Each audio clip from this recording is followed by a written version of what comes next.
வணக்கம் மணலூர்பேட்டை மக்களே. இப்போ நம்ம எங்கே வந்திருக்கோம் பார்த்தீங்கன்னா, தேவடையார் குப்பம் குப்பைக்கிடங்கு தான்.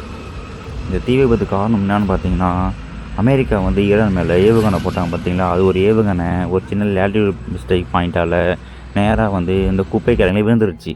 அதன் காரணமாக தான் இந்த தீ விபத்து இப்போ நடந்துகிட்டு இருக்குது. அப்படி தான் நானும் நினச்சேன். ஆனால் கிட்டே வந்து பார்க்கும்போது விசாரிக்கும் போது தெரியுது உண்மை சம்பவம் என்னென்னா, யாரோ ஒரு தீய சக்தி இது கொளுத்தி விட்டுருக்கு.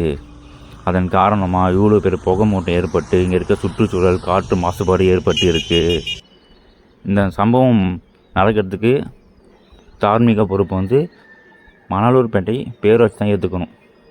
இந்த குப்பையை வச்சு இந்த குப்பையை உரமாக்கி ஒரு வருமானம் பார்க்கலாம். அந்த உரத்தை வெளியே நம்ம சேல் பண்ண முடியல அப்படி இருக்கும் சூழ்நிலை இருந்தால் கூட மொட்டை மாடியில் ஒவ்வொரு வீடு மொட்டை மாடியில் தொட்டியை வச்சு ஒரு காய்கறி பூக்கள் வளர்க்குறதுக்கு இந்த உரத்தை பயன்படுத்தி ஒரு வருமானம் ஈட்டக்கூடிய சூழ்நிலை இருந்திருக்கு. இதனால் பேரூராட்சி நிர்வாகத்துக்கும் ஒரு லாஸு தான். இந்த லாஸுக்கு காரணம் அவங்க கவனக்குறைவு மட்டும்தான். இந்த தீ விபத்துலேருந்து நம்ம ஒரு விஷயத்தை கவனிக்க வேண்டிய சூழ்நிலை இருக்குது. என்னென்னா, இந்த சம்பவம் மதியம் 2 மணிக்கு நடந்திருக்கு. 5 மணிக்கு தான் பேரூராட்சி நிர்வாகம் மூலிமா தீயணைப்பு நிலையத்துக்கு தகவல் கொடுத்துருக்காங்க.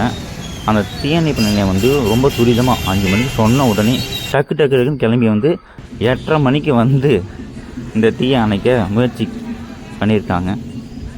இதன் காரணமாக சொல்கிறோம், மணலூர்பேட்டையில் ஒரு தீயணைப்பு நிலையம் வேணும், பாதுகாப்பு அவசியமான ஒன்று, அடிப்படை கொஞ்சம் சீக்கிரம் பண்ணி கொடுங்க. அதிகாரிகளும் சரி, ஆட்சியில் இருக்கிறதும் சரி, மணலூர்பேட்டையில் தீயணைப்பு நிலையம் வேண்டும், அதை பண்ணி கொடுங்க.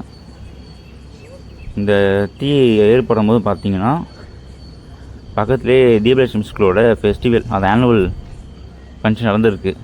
இந்த புகையின் காரணமாக அங்கே இருந்த குழந்தைகள் பெற்றோர்கள் மூச்சு திணறல் சில உபாதைகள் ஏற்பட்டு இருக்குது.